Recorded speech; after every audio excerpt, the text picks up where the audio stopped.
Did the Federal Reserve just put the stock market on a crash course? Today, we're going to talk about stocks and interest rates. Hi, I'm John from ValueGlance.com.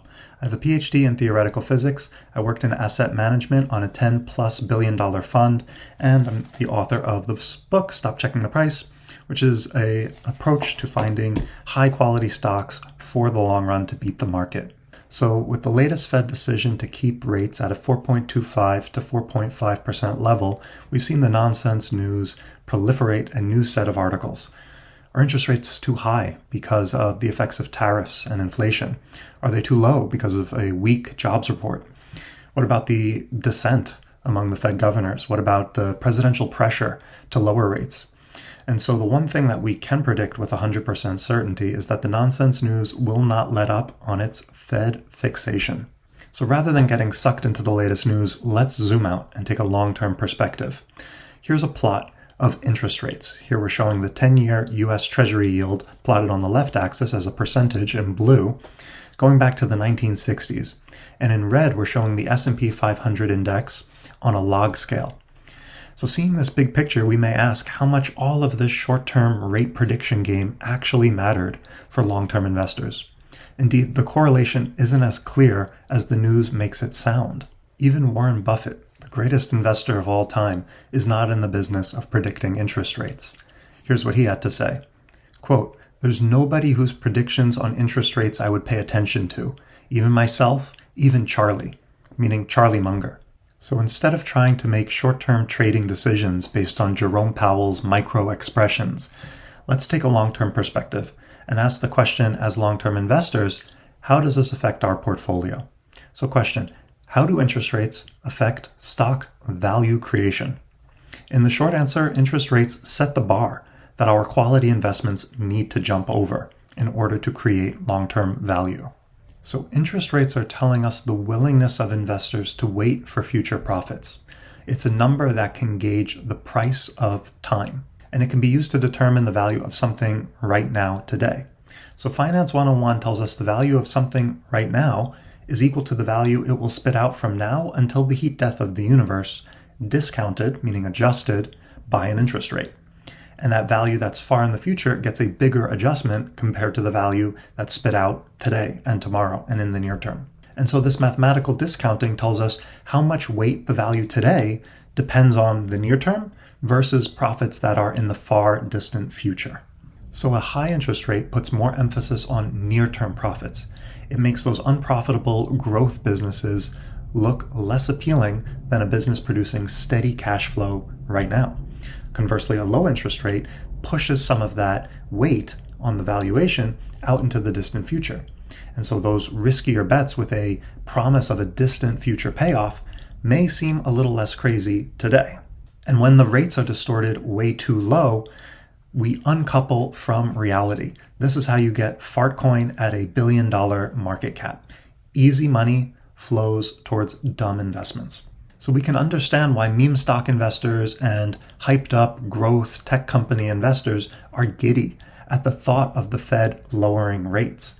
It means that the valuations today will be pumped up based on those distant future promises, even if the rates otherwise would tell us that this investment was reckless and value destroying.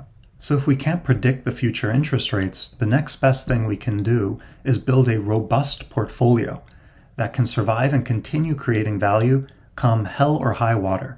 And by that, we mean higher tides of higher interest rates or the flood of easy money. So imagine a business that can borrow $1 at a 10% interest rate and then put that dollar to work using innovation, developing new technologies, outsmarting the competition with better ideas and better operations. And let's say they can turn that $1 into $1.40, so a 40% return. Now that 40% return can pay back that 10% interest and have profits left over that the business can reinvest for growth to create even more value. The key metric here is ROIC, the return on invested capital. And we want to compare that to a rate. We call it the WACC, the weighted average cost of capital. And the WACC, like the interest rate, sets the bar for the company over which the value creation ROIC needs to be.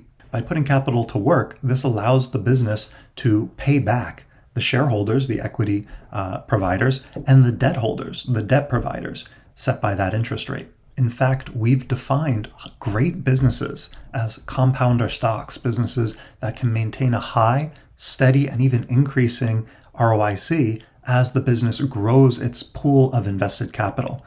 We saw in the past how this was Charlie Munger's wisdom and formula for quality investing over the long term. Now, the WACC, W-A-C-C, can be broken down into two categories: the contribution coming from the equity providers, the shareholders, and the contribution coming from the debt providers. And so we can see it as an equation here.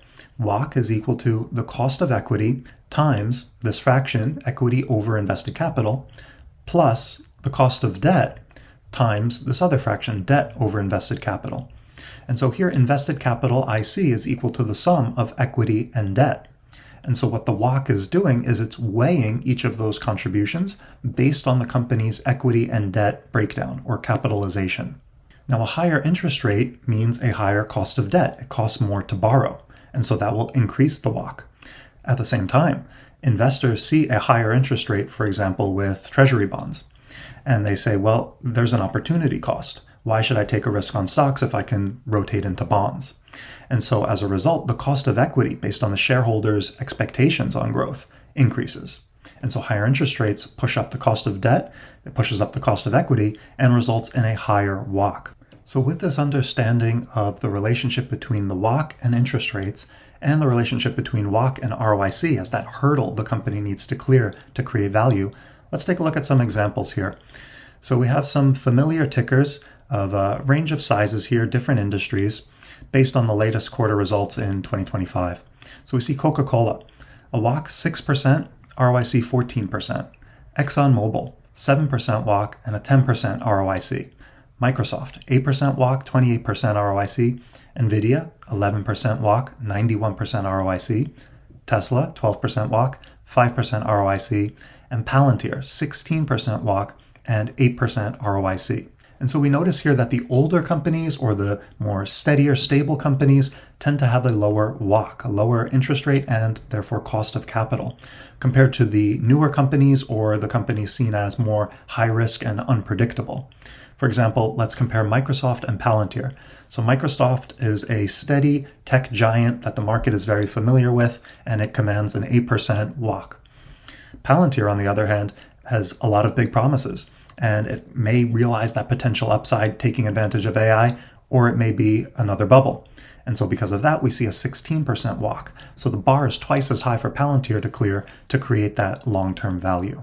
So putting this all together, we see the Fed's decisions do affect the WACC, and the WACC sets the bar for long-term value creation of stocks.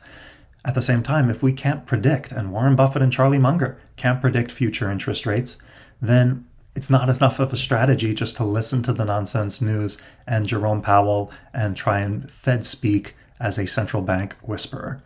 Instead, we want to build a portfolio of high-quality businesses that can easily clear the bar, ROIC well above WACC. Indeed, we saw plenty of times before how a high and steady ROIC can beat the market over the long run.